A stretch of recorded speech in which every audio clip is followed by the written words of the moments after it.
to make it as an artist, you got to have a lot of endurance because it takes a long time, and you got to be really creative and thrifty and find ways to pay the bills while you're making your art and trying to find an audience for your art. There are no overnight successes, and you gotta throw a lot of paint at the canvas. You got to try a lot of different things. You got to explore a lot of different things to find ways to tell stories or make art that connects with an audience.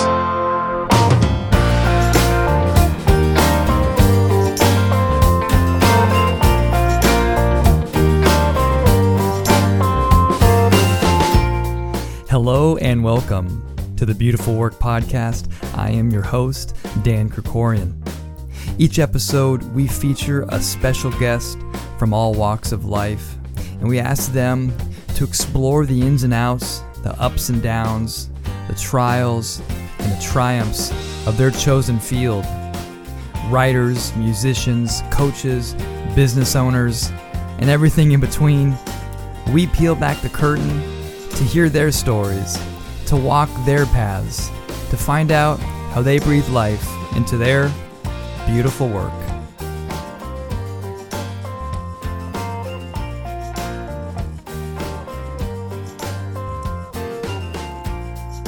Everybody, welcome to Whiskey Week. I'm really excited. This is a special edition of the Beautiful Work Podcast. For those just joining, welcome. This week is all about whiskey and bourbon and the industry from many different points of view, and it's been a blast to put this week together. We are kicking off Whiskey Week with the writer-director of one of my favorite documentaries of all time, Neat, and his name is David Altrogge, and we do a deep dive interview on all that was behind the scenes of Neat and what he does outside of that as well. Before we get to that, those of you just joining us for the first time, welcome. If you could, please, a couple of things to help continue to share this week. If you're a whiskey bourbon fan and joining us, or if you're just a fan of the normal podcast series, please go to iTunes and share, leave a comment, review. That helps other people interested in this type of a podcast format to find us, and completely free. You don't have to do anything other than pass it along. You can also sign up for our newsletter, which is on beautifulworkpodcast.com or dankrikorian.com. They take you to the same place.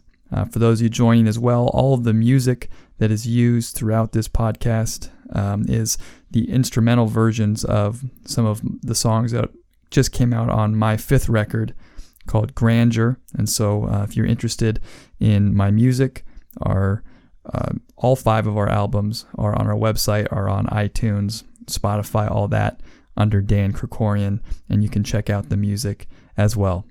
All right, well, I am really excited to begin this week. So without further ado, let's get to the show.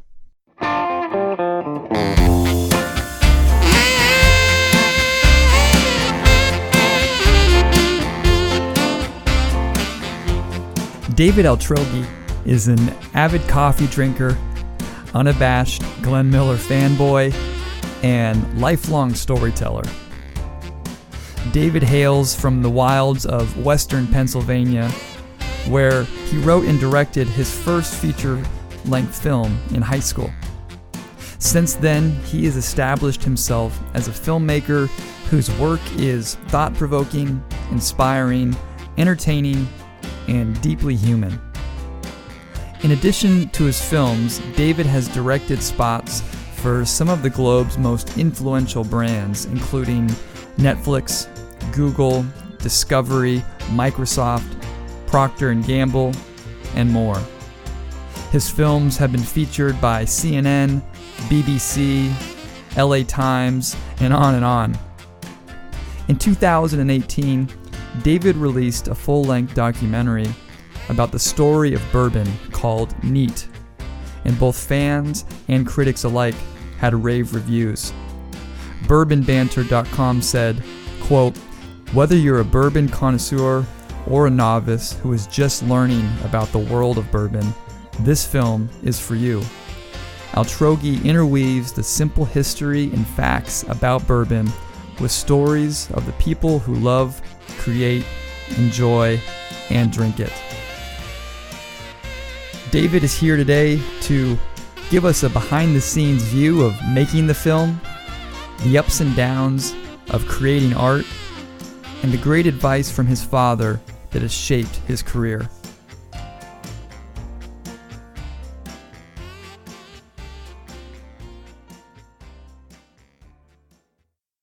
Okay, I am joined now by David Altrogge. David, I think I got the last name correctly. You got it, man. That's exactly it. Thank you very much for coming on the podcast this afternoon. Absolutely. Thanks for having me. Absolutely. Well, I'm really excited to talk to you about, man, everything that you've done.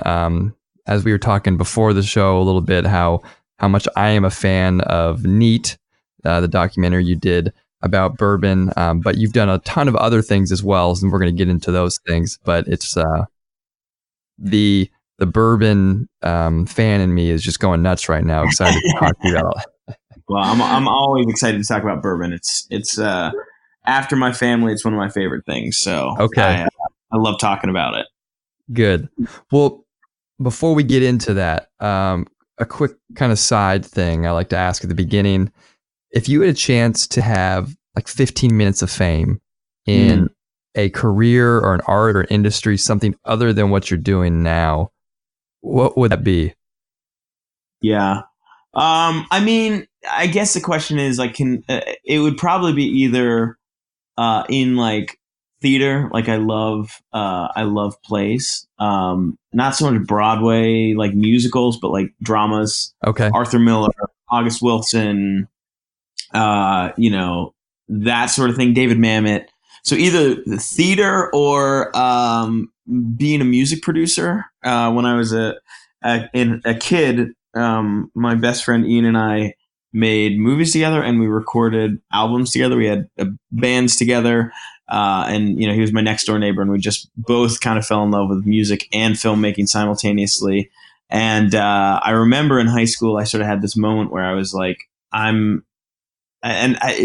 it's one of those things. I don't know if you've had in your life these moments where it's a mature thought that's like too mature for how old you actually were. Probably, yeah. I was very immature in high school, but I had what I think was a somewhat mature thought, which is kind of shocking to me. Is I'm gonna have to choose either filmmaking or music. Like I don't think I can do both really, really well.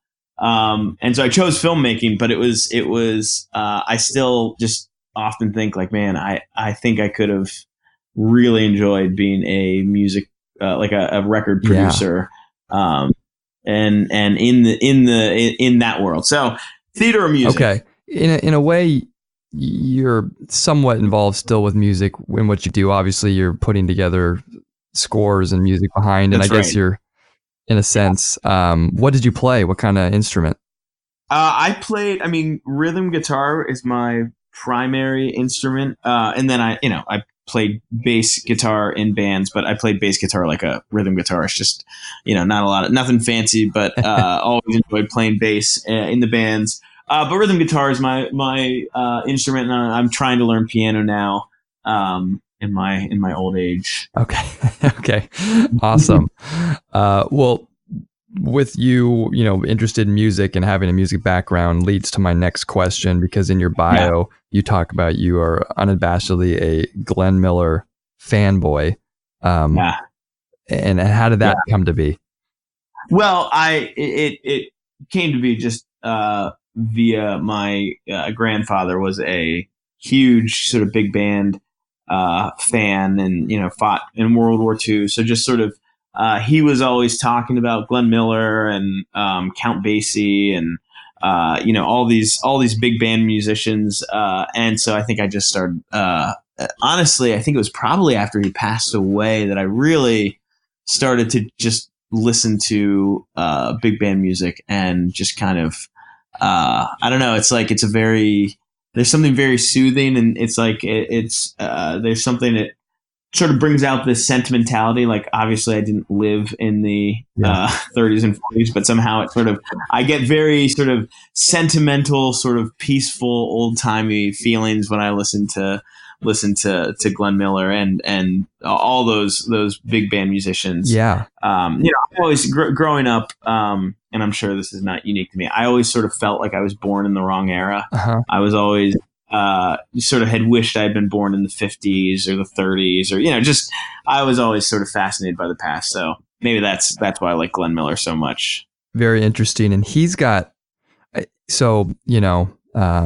preparing for this interview with you, I did a kind of deep dive into Glenn Miller and was going through his Wikipedia page and listening to his Spotify music all morning here. And right. Well, I mean, what'd you think? I mean, as a musician, what did you think? I mean, what's funny is as soon as I started playing his stuff, and I was like, oh man, I know all these songs. For some reason I didn't put his name and the music together, and then the first like 5 songs on his Spotify, I was like, oh, I know all these really well. Right. Moon, Serenade, Chattanooga Choo Choo, yep. But I found his story, man, really interesting. That the fact when he was at the height of his career, his musical career as a civilian, Wikipedia was saying he was making like 15 to 20 grand per week. When his band got really big in the back east, he decides to join the army on his own. I know, man. Yeah, and then he died. I know, like it's crazy. He died for the height of his fame. Yeah, gosh, the Wikipedia thing was great. I mean, not great, obviously, because he died, but it was just a really, you hear his music and you don't really know the story behind it. But yeah, he goes over to Europe with the army and starts the army band, and then.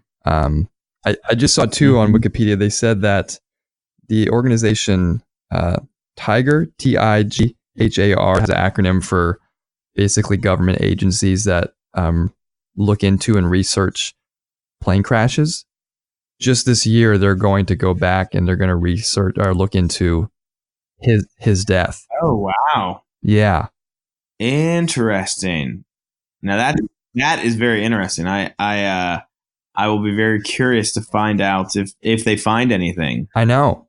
Maybe a new documentary for you down the road. Yeah. Who knows, man? That's awesome. That's awesome. So that is awesome. Well, cool. Well, and I'm a big Glenn Miller fan and an even bigger Beatles fan. Okay. But we can talk about it. We can geek out about the Beatles later on. But yeah, love Glenn Miller. Love the Beatles. Any current bands that I like, I don't know. There's probably some, but all my favorite bands are all old, dated bands. Got it. Well, a lot of good stuff from the past. For sure. But I haven't heard your music, so who knows? Maybe you'll change all that. I hope to. You may dethrone the Beatles and Glenn Miller. Yep, that'd be great. So, yeah. Well, let's talk about documentary and filmmaking and. Sure. How and why did you get into it? It's funny. So,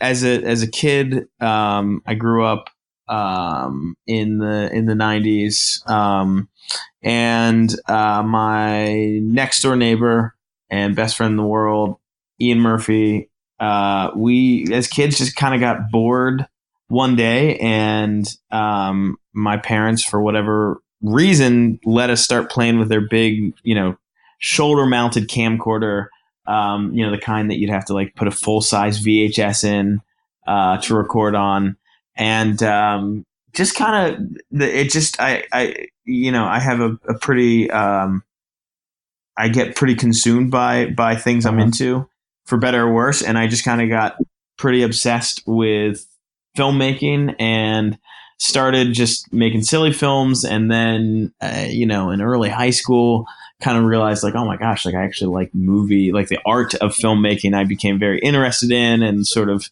analyzing film. So I made movies. Ian and my friends and we made movies all throughout high school. In college, my parents, they were incredibly supportive of my filmmaking. But they're like, well, you should probably have somewhat of a backup plan, in case this whole filmmaking thing doesn't work out. So I studied graphic design, which I'm not sure how that was a backup plan to filmmaking. I don't know why graphic design, but I studied graphic design and kind of always didn't really have a clear plan in my head how I was going to how I was going to make movies. And yeah, so it was this kind of vague plan of how I was gonna do it. And by vague, I mean non-existent. Anyway, I did an internship in graphic design, found it insanely boring, and almost lost my mind. And then I was like, all right, I got to just do filmmaking. So, I was gonna just get a job out of college. Ian and I were gonna get the jobs at this production company in DC. And then our senior year of college, Ian and I decided we were going to start a company called Vinegar Hill.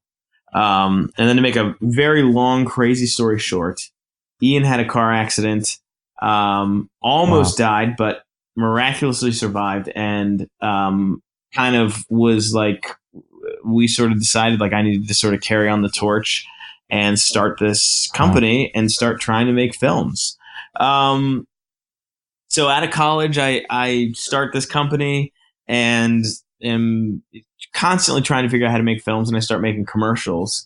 And through a series of different clients, I started making these little documentary commercials for clients, and found that I was pretty good at making these little mini documentaries. Like, we do them for universities or banks, or, we'll interview people and shoot footage of them. And it looked pretty good and was pretty like moved people and like was connected with people.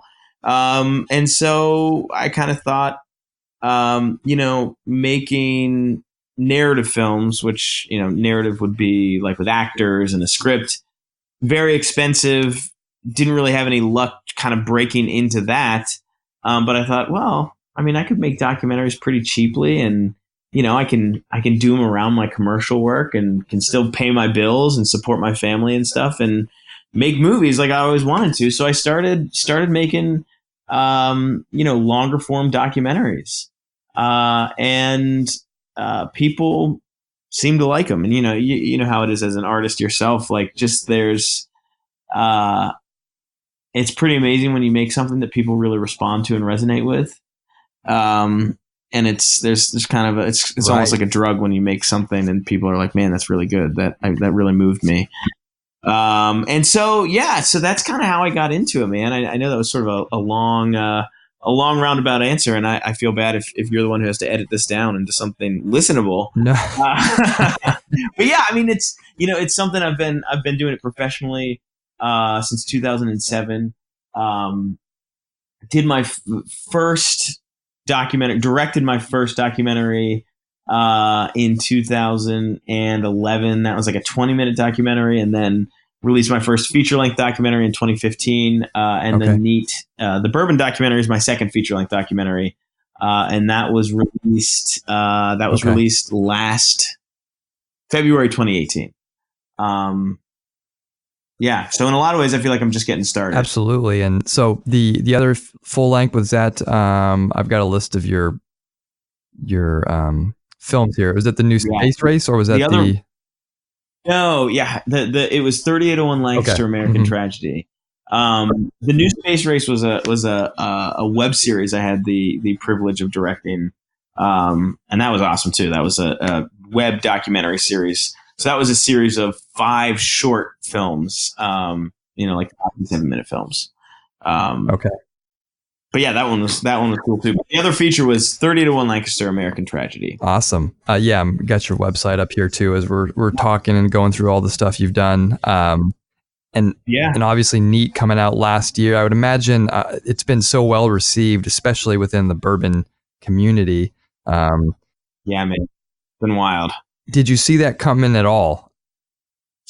I mean, I think I knew. I think I knew that I had a sense that bourbon fans would like it. But you just never know. I mean, I think you never know how much people are going to like it. I think what's been more surprising to me is the non-bourbon fans. The people who come up to me and say like, "Oh man, I don't even like bourbon."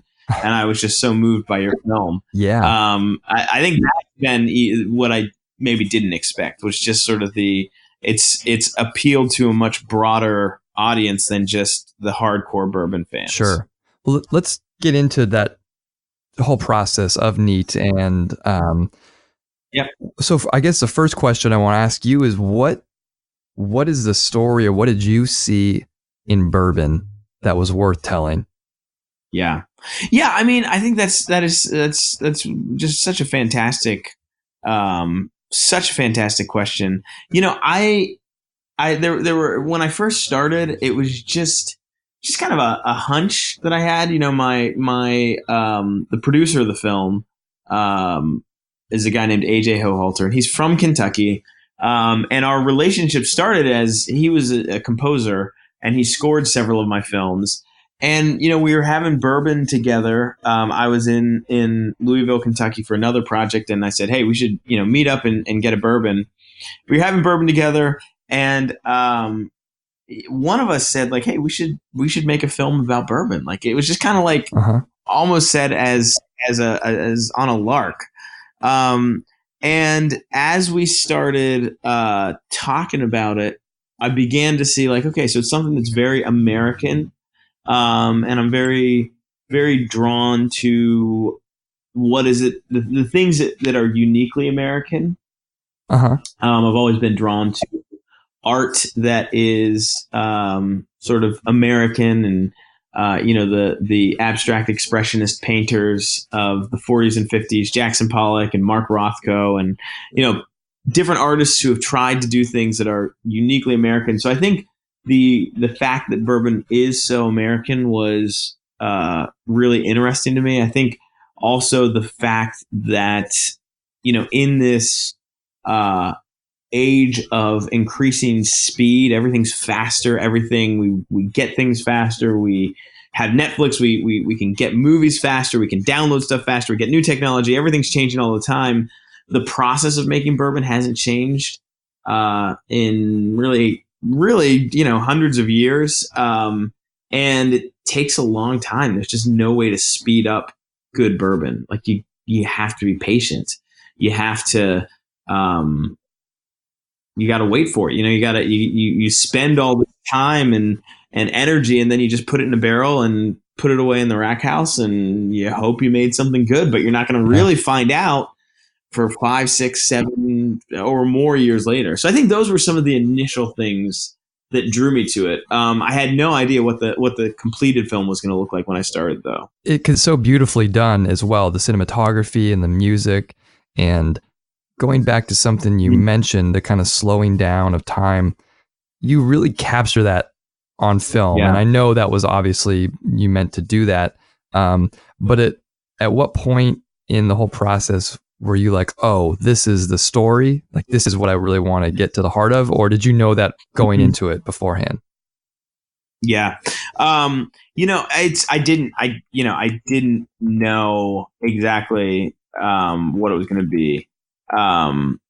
I knew that time and patience were going to be themes, and those were things that AJ, the producer, and I talked about. But as far as what the film was going to look like and who the characters were going to be, we really had no idea when we started out. The main character in the film is this guy named Freddie Johnson, and he's a third generation employee of the Buffalo Trace Distillery, and his story is amazing. The story of how he connected with his father through bourbon, what bourbon means beyond just as a drink. You know, he said, it's not about the whiskey. It's about the lives you touch and the people you meet. And the whiskey is just a byproduct of a good relationship. Like, none of that we knew going in. And we actually met him kind of accidentally. The first week of filming in 2015, it was February, we go down to Kentucky, and Kentucky is hit by this freak snowstorm. It feet of snow, and the city of Lexington is shut down. And we had all these interviews lined up, and everyone started canceling because of the snow. I mean, no one could get anywhere. And we were supposed to interview the master distiller of Buffalo Trace. And they said, they were so nice. They said, hey, he's snowed in today. He can't get out of his house today. But we got this guy, Freddie, he knows a lot about bourbon and he's worked here for a long time. He'd be maybe, you could still come in and interview him. And we thought, sure. We don't want to just sit around and do nothing. So we went and interviewed him. And I think kind of we began to hear a little bit about his story and his relationship with his father. And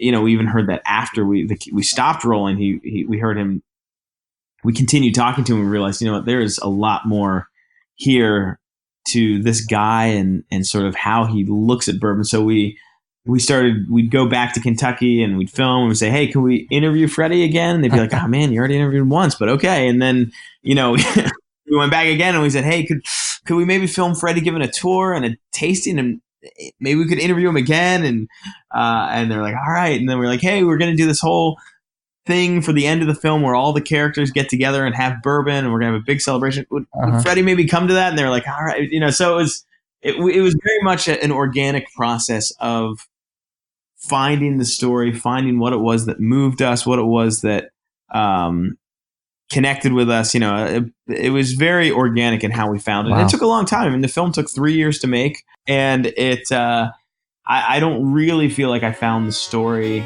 until about a year and a half in, and that's when it kind of clicked for me.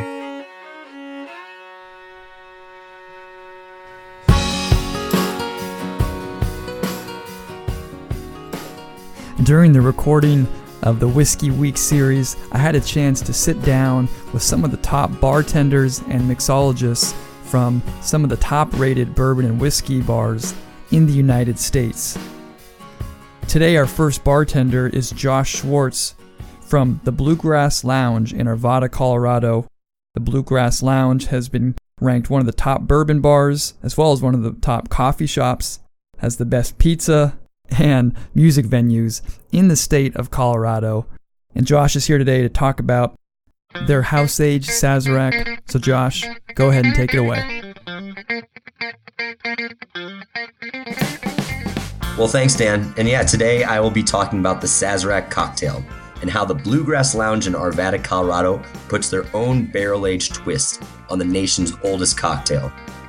The Sazerac story originates in New Orleans in the mid-19th century and rose in popularity when it switched from French brandy to American rye whiskey due to the grape famine in France. Around that time, Thomas Handy acquired the bar, changing the name to the Sazerac Coffee House. Handy and future generations created the Sazerac Company, which has become the second largest spirits company in the United States and operates 9 distilleries, including, Buffalo Trace. As listed on the company's website, the official recipe is simply rye whiskey, sugar, and Peychaud bitters, stirred with ice and then strained into an absinthe rinse glass and garnished with a lemon peel. In recent years, the cocktail has seen widening popularity, and with that, each bar takes on their own variation, especially in New Orleans, where it's become a huge competition on who makes the best Sazerac. Here at the Bluegrass Lounge, it's no different, and we take a lot of pride in our batches of barrel-aged Sazeracs, and customers come from far and wide to enjoy ours. Without giving away too many secrets, I'll walk you through on how ours is made, and it all starts with the whiskey. You have to have the spiciness from a good rye that provides the backbone, and it becomes the underlying flavor for the drink. Next is the sugar. We add that to act as a smoothing agent, opening up the flavor for bitters. So not only do we use the Peychaud bitters, we also use a variety of bitters including Angostura, black walnut, molasses, and more. I generally make 12 to 15 liter batches at a time, and when the batch has the perfect balance of bitters, it's ready to go into the barrel. I have mini oak barrels ranging from 5 to 15 liter sizes where I let my recipe sit for weeks and I shake it around every once in a while. It takes on a whole new life in those barrels with the alcohol and sugars interacting with the wood and makes it softer balance while gaining a higher proof in those barrels. After 3 to 4 weeks, I sample the barrel each and every day to know when it's hit that perfect sweet spot and it can officially be bottled. Once it's in the bottle, that's when it's a cocktail ready and the new batch is ready to begin aging in the barrels. The cocktail making process is pretty simple, which makes the drink consistent no matter who whips it up. First, you take a large mixing glass and fill it with ice. Take 2 ounces of the pre-made bottled Sazerac and then stir the cocktail. Do not shake until the ice starts melting and the drink starts getting cold. Take a rocks glass and rinse the glass with some absinthe and then discard any of the extra absinthe from the glass. Once the drink is cold, strain the Sazerac into the glass, neat, with no ice, and then garnish with a lemon peel. And there you have it, folks. That's the Bluegrass Lounge's house-aged Sazerac. And if you're ever around the Rocky Mountains, stop in and say hi, enjoy one of my own Sazeracs. Or, even better, go online, pick up your own mini barrel, and start your own craft cocktail career.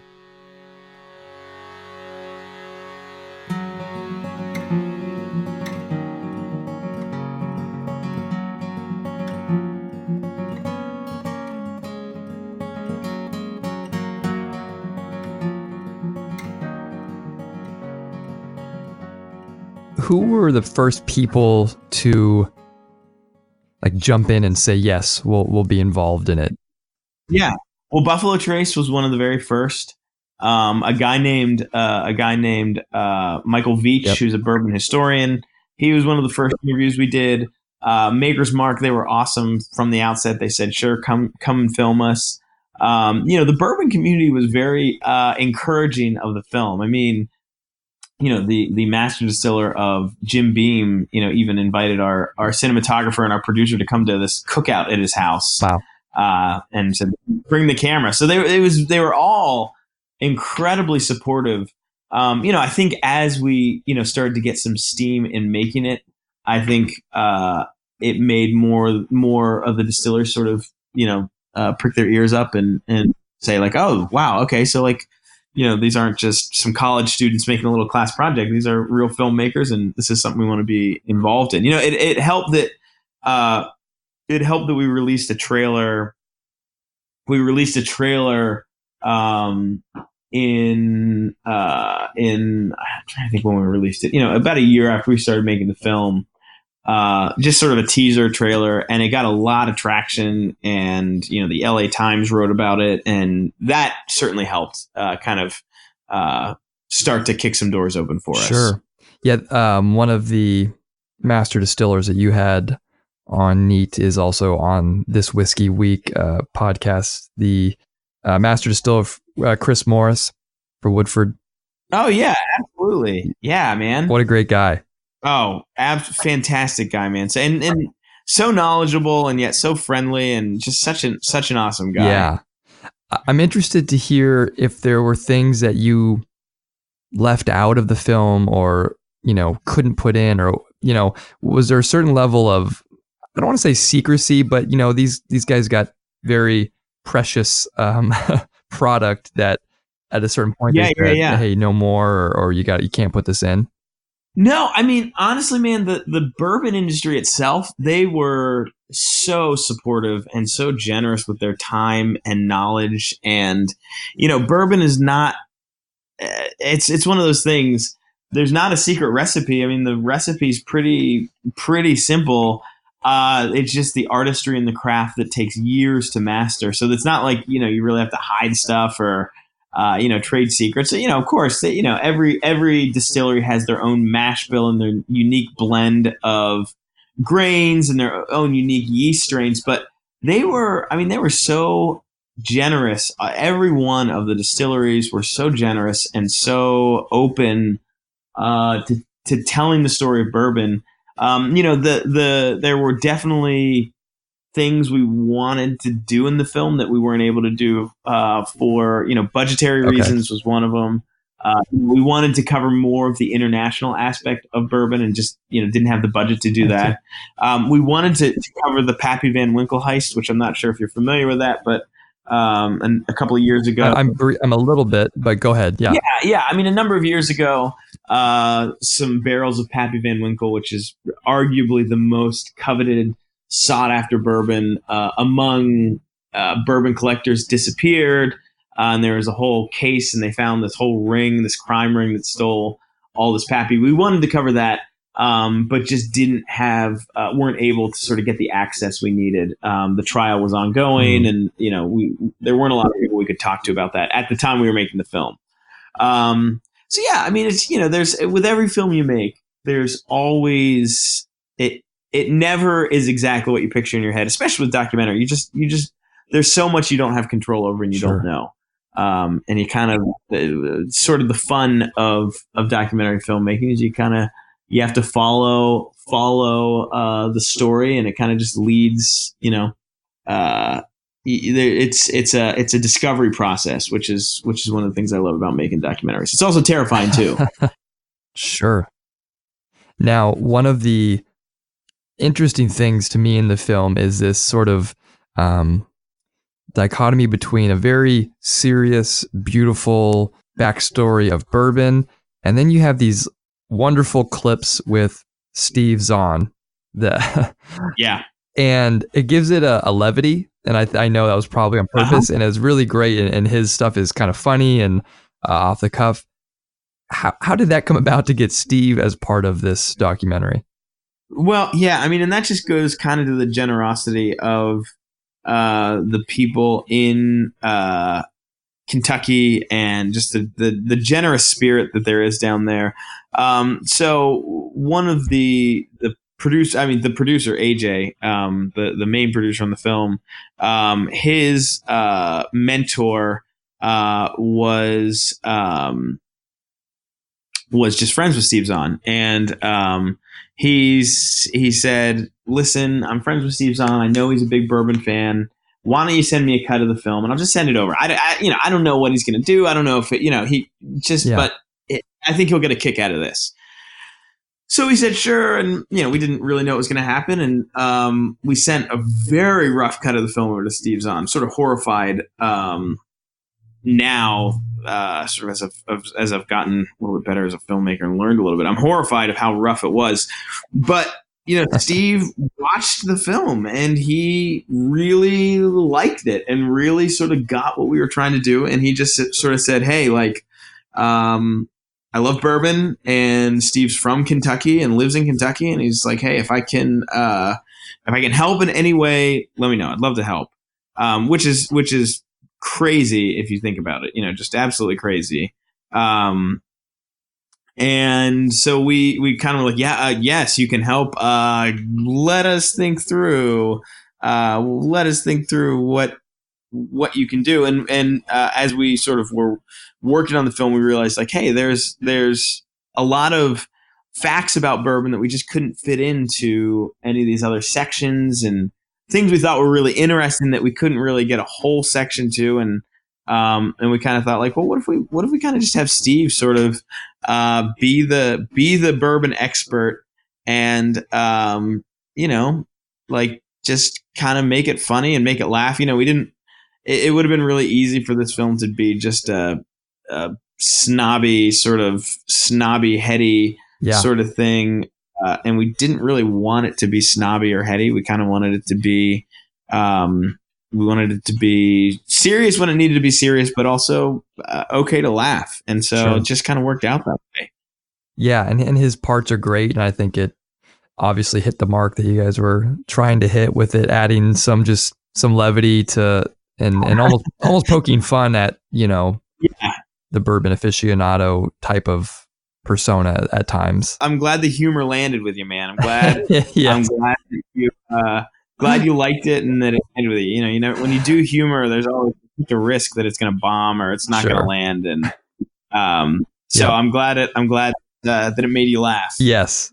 Well, the other person that I found really interesting among everything in the film, but Paul Steele, the kind of everyday guy that has this unbelievable Bourbon collection in his basement. Right.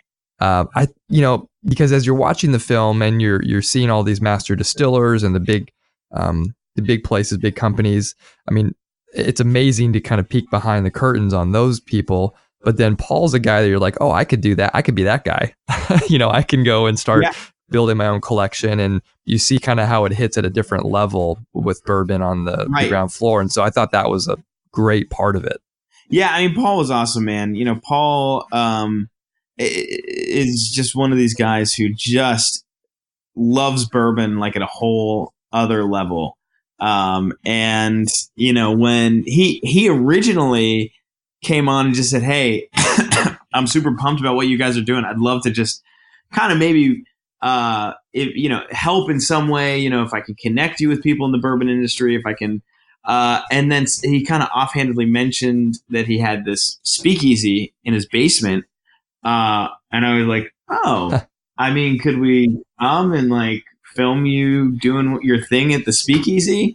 And at first he was kind of reluctant because he's not a guy who really, you know, is all about kind of putting himself out there. And, you know, he worked in the music industry, and he's constantly promoting other artists and other people. So I think at first he was a little reluctant, but I think he realized that this could really be a cool part of the film. And again, he's a generous guy, and he saw what we were trying to do with the film. So he let us come and film at his speakeasy.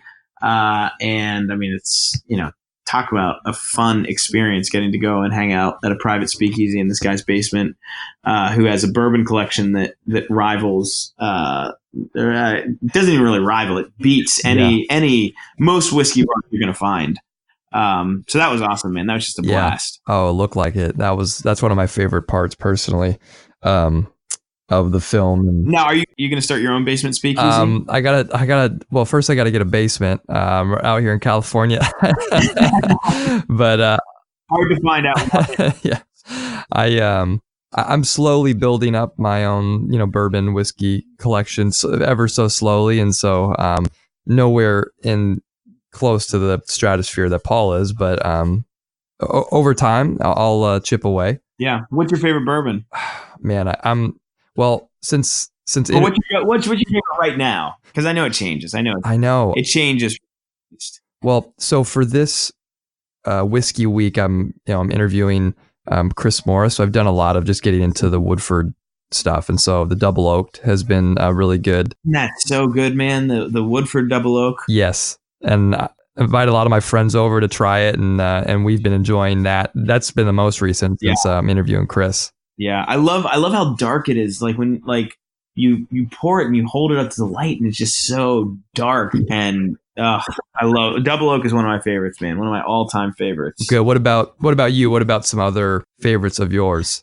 Well, I mean, if you can find it, and it's really hard to find, but I think Stag Junior is the all-time best bourbon on the planet. It's made by. Have you had Stag Junior before? I have not had the pleasure yet. No. All right, man. Well, look for it. If you find it, buy all the bottles. Last time I bought it, and honestly, I got a bottle for Christmas. My business partner found a bottle, and got it for me for Christmas. It's like $75 a bottle, so it's an expensive bourbon.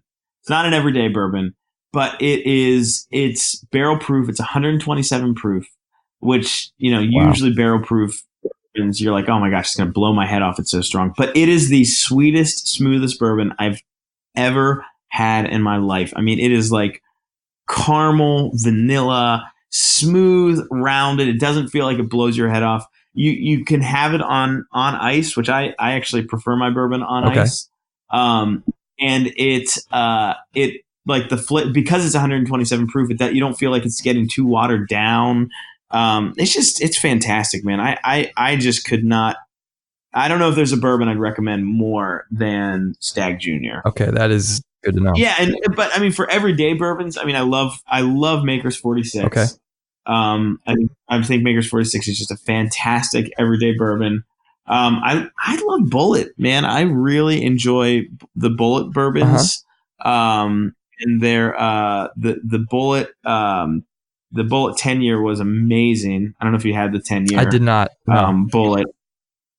Oh, so good, man. I love the Bullet 10-year is fantastic. You know, a good everyday bourbon that you can get at every liquor store, and it's probably, at least where I live in Pennsylvania, it's like $30 a bottle. So it's probably more expensive where you live. but it's 1792. Have you dabbled in the 1792 at all? No, you're giving me some good stuff right now, though. I'm excited about this. Yeah, get yourself a bottle of 1792. It's just a great. It's you know what I mean by everyday bourbon. It's nothing fancy. It's not crazy. It's not like gonna blow your mind. It's just a great like sitting outside on May. What is today? May 4th? May 3rd? May 3rd. Sitting outside in May, especially in Pennsylvania. It's probably pretty hot where you live, but in Pennsylvania, the weather's just finally nice. It's sunny. There's leaves on the trees finally, and sipping some 1792 over ice. I mean, there's probably nothing better in the world.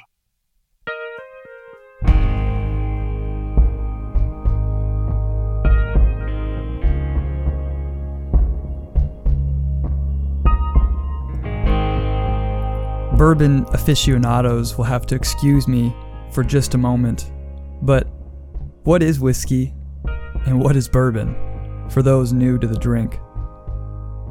Whiskey is a distilled liquor made from fermented grain mash. It's a general term. The US, Scotland, Ireland, Canada, Japan, India, and other countries all produce whiskey. But what makes a whiskey bourbon? Well, bourbon is a whiskey that can only be made in America, and the grain used must be 51% corn at least. In David's documentary, Neat, one of the master distillers, Denny Potter, has a handy way of remembering how something can be classified as a bourbon, which he calls the ABCs of bourbon. A, it must be American made. Does not have to be made in Kentucky, but it must be made in America. B, the barrel. Must be a new, charred, white oak barrel that the whiskey is aged in. C, corn. The mash bill must be at least 51% corn. D, distillation proof, not greater than 160. E, the entry proof into the barrel, not greater than 125. Fill proof into the bottle, not less than 80. G, genuine. Bourbon cannot have any additives for color or for flavoring. So there you have it, the ABCs of bourbon.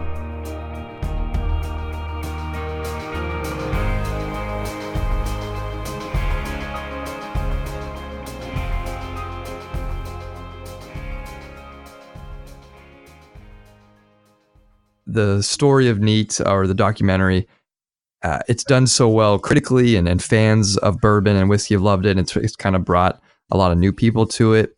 Has it begun to open any new doors for you personally and professionally? Yeah, I mean, I think it's, it's always like helpful to be able to say, your last film was featured by the LA Times and was the, #1 documentary on iTunes. Yeah. Was the number 2, second most pre-ordered film on iTunes, second only to Thor Ragnarok, to say like, hey, it was only a Marvel movie that beat us. That always does a lot for you when you're talking about projects. But the reality is for documentary filmmakers, it's documentary filmmaking is a lot of work, and it's, we're currently getting several films off the ground and talking to investors for our next films. And it's, we're still having to work just as hard to find the right stories and to find the right investors. And that, it's opened doors for meetings and stuff. But it's still a lot of work, which is what I love about it. I love the process of finding the right story and matching it with the right investor. And it's a lot of fun. So, I think I'm just super pumped about, the people are loving it, and it makes me excited for the next film. Cool. Where does Vinegar Hill, the name, come from? Yeah, so Vinegar Hill is, I'm from the town of Indiana, Pennsylvania, which nobody outside of Pennsylvania has heard of. Indiana, Pennsylvania is about an hour outside of Pittsburgh, and it is the hometown of screen legend Jimmy Stewart. Hmm. If you're familiar with Vertigo or It's a Wonderful Life or just Yep. classic movies, he, when he lived in Indiana as a boy, grew up atop a hill called Vinegar Hill. And so it sort of embodies what I want my company to be. It embodies the sort of the relationships and the value and sense of community that you would get in a small town. But also it harkens to some of the greatest films ever made, and a commitment to telling amazing stories. Awesome. And sorry for those that are listening. Vinegar Hill is the name of your production company, or would you call it production company, or what would you describe it? Yeah. We like to call it a production company and storytelling outfit. Love it. Even better. Yeah. That's that's how we like to think of ourselves. Cool. As an artist, and what you do is obviously very much art. How do you deal with rejection and setbacks? Yeah. I mean, there's no sort of fun way around rejection. I mean, rejection always sucks. And even after doing a film that's as successful as Need is, I'm still, other projects I do or I'm doing, I still find myself dealing with rejection.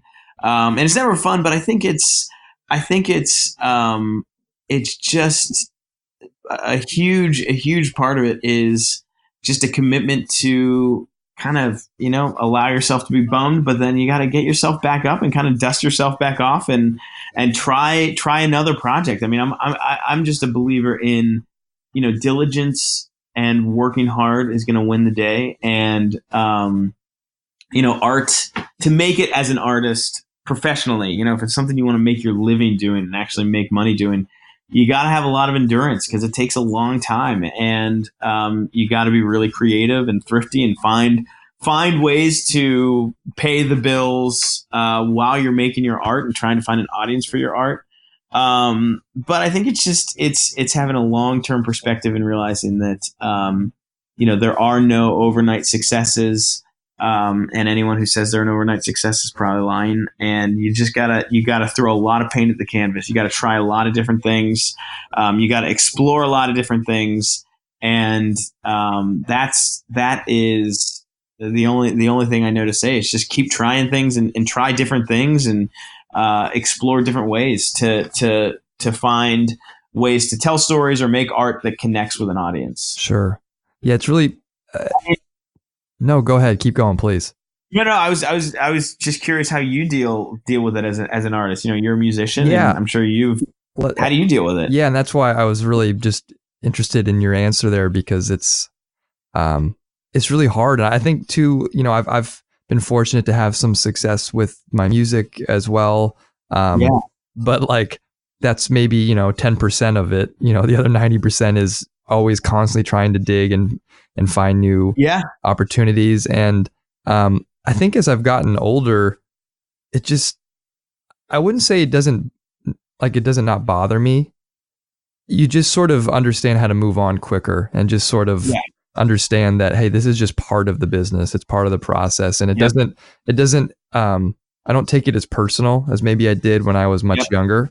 So that's at least what I've attempted to do. Yeah, and I think when you're younger, you think every project you do, you think, all right, this is going to be the breakthrough project for me. This is going to be the one that puts me on the map. And I think as I've gotten older, it's just having a much more realistic expectation for projects and knowing that, like, what, most likely this will find a moderate audience, and best case scenario, it gets huge and maybe some crazy thing. But you don't put all your hopes and dreams into one project. You kind of learn to view it as a lifetime of work, and you're building a lifetime of work, and each project is a smaller step closer to the goal.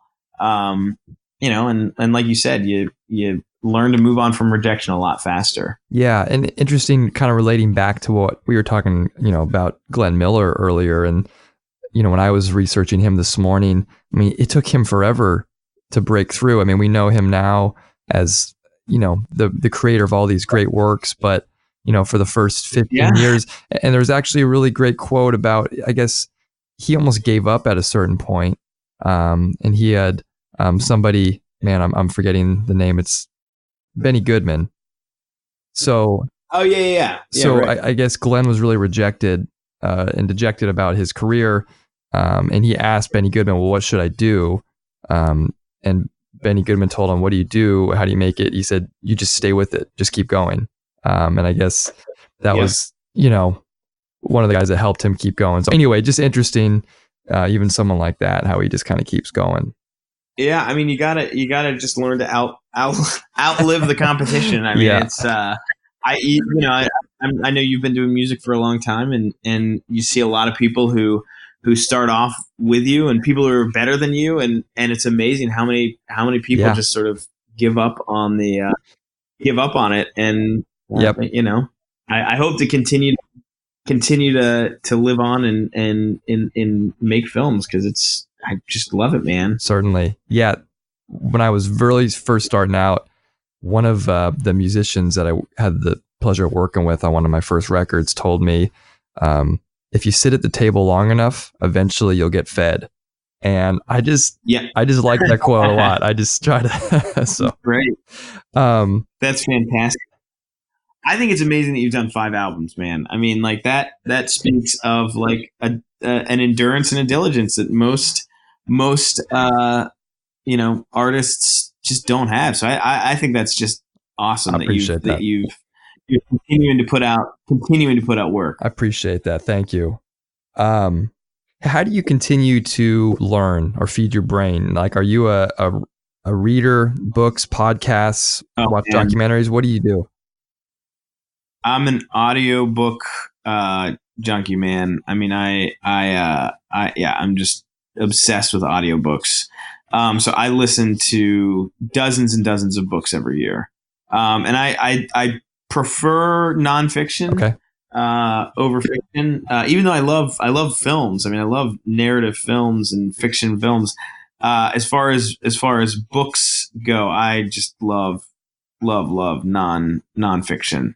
I just find a lot of inspiration and story inspiration in listening to books. I'm a really slow reader, and that's why I love audiobooks.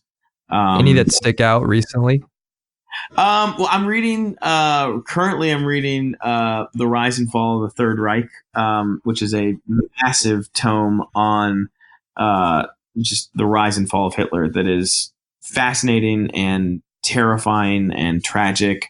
It's an incredible book, and I would say a really important book. I think, especially, I just think it's important to really know that era of the world's history. I would imagine, and talking about your love of audiobooks and nonfiction, is that sort of a way for you to quickly and easily sort of dig into the documentary subjects or things like that you're interested in? Yeah, I mean, it's funny. I think probably the things that have helped me the most as a documentarian are just my dad growing up. He sort of drilled into my head the art of drawing people out and asking people questions about themselves and letting other people talk about themselves. Which I know I've just been sort of spewing for an hour here since we've been talking. But my dad just, he told me when he was a kid, he read Dale Carnegie's book, How to Win Friends and Influence People. And one of the number one things is ask people questions. So I learned how to ask questions and draw people out at a really young age. And I think kind of that combined with my English 202 class in college, and how to write an essay and how to pull different sources together and pull different quotes and pull, a whole bunch of different sources together to tell a story. I think those have been the two biggest things that have helped me as a documentarian. And then, just I think the more you listen to books on history and nonfiction books, the more you learn how to take what could be very dry facts and actually tell them as a story.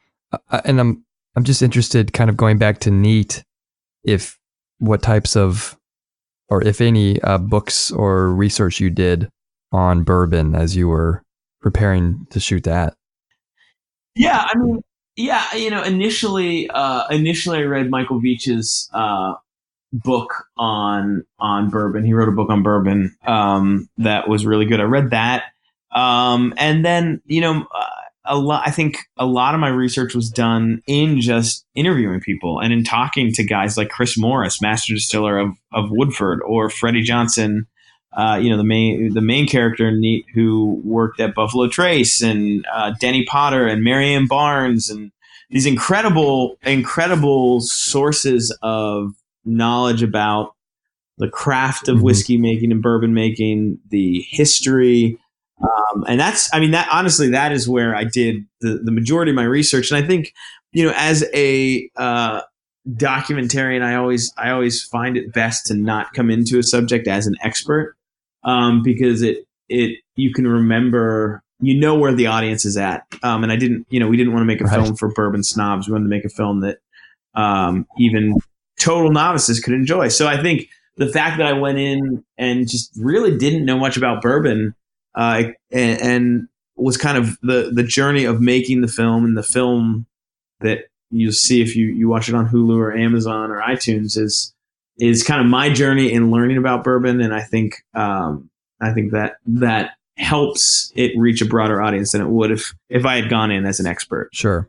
Okay. Hey, just two more questions for you that I love to ask all of our guests, and I appreciate this interview has been really, really awesome. I appreciate how open you are with everything. What is one of the best investments that you've made in your career? Honestly, man, I think I have two answers to that. Cool. I would say one of the best investments I've made is in the Audible premium account. Oh. And like 15 credits, 15 audiobooks a year. It might be more, it might be 20. I don't remember. That I mean, just as far as just growing knowledge, listening to business books, listening to histories, listening to, just growing my knowledge personally has been incredibly valuable. Like I find so much inspiration and from this, and we live in such a crazy age that we have like tens of thousands of audiobooks available to us. And I'm just such a slow reader.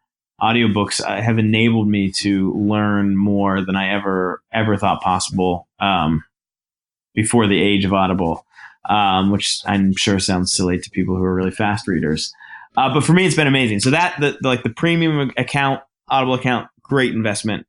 The other one is just in an investment in relationships and people, and just remembering that people always have to come first, and invest in friendships and good people, and not just as a means to an end or as a business, connection, but just invest in treating people really well. And good things are going to come of that. There are going to be good things that come of those relationships, and they're going to benefit your business. You're going to benefit their business. It's just, you can't go wrong just treating the relationship and people as more important than the business. Oh, that's awesome.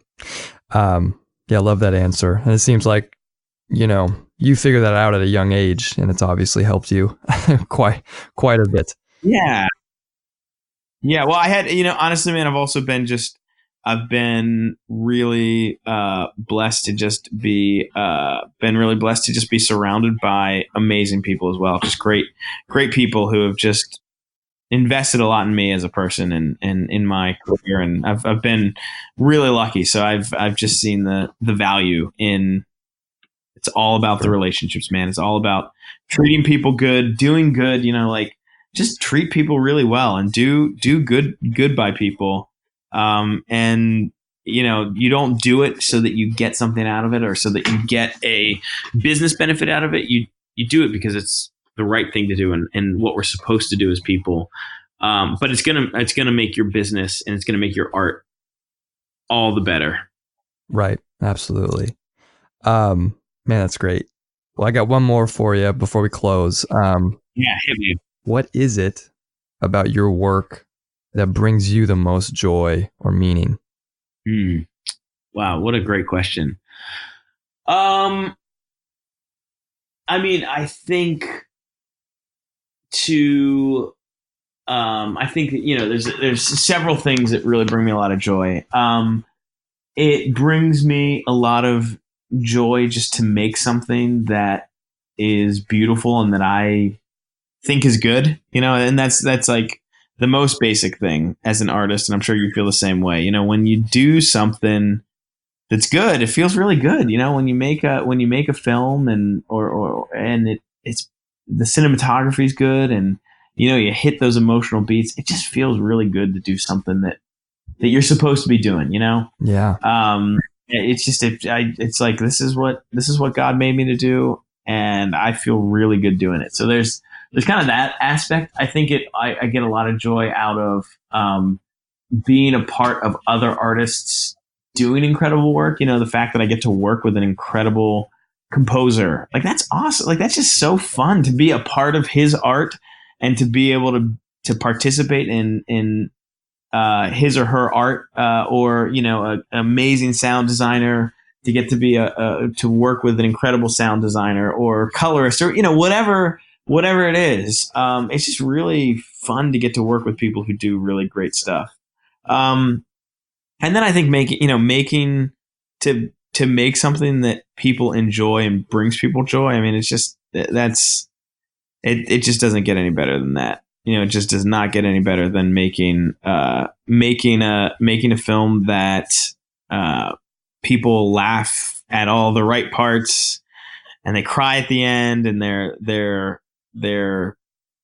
connect with something deep within themselves, whether it's they're reminded of their relationship with their father or mother, or I don't know. There's something really cool about making something that people really enjoy. Sure.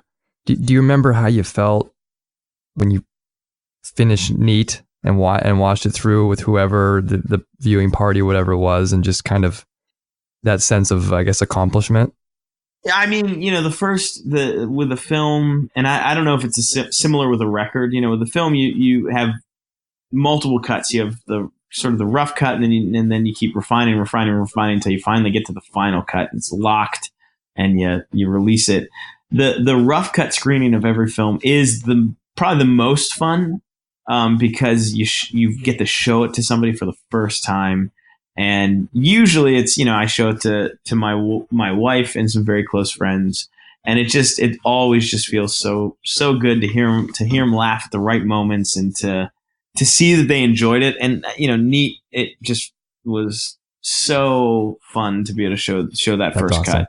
And then you're buried in. Then after that, you realize all that you have to do to finish it, and then you feel completely you despair of life itself. And but then when you finally release it, then you get with Neat, when we finally released it, it was just and had the premiere. I mean, golly, that was just an amazing night. It was in Kentucky. It was in Lexington, Kentucky. It was like a home crowd.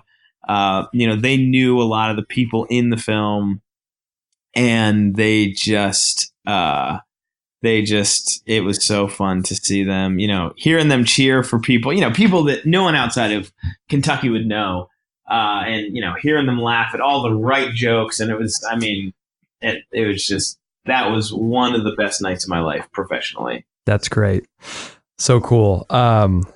What you're working on now, where people can find you, I'll give you, however much time you want here to talk about your projects and where people can follow or find you online and find your work.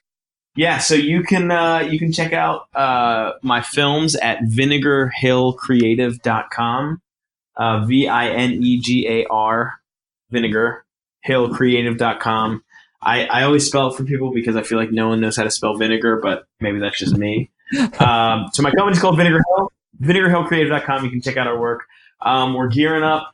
We're starting to raise investment for our next film. And right now it's looking like it's going to be a film about baseball and a portrait of baseball in America today. Cool. Which I'm pretty pumped about, and I think it's going to be really awesome. I've already started researching and getting some really incredible stories. And yeah, check us out. And you can check out our commercial work too, and the documentaries we do for companies, and it's pretty cool stuff. Awesome.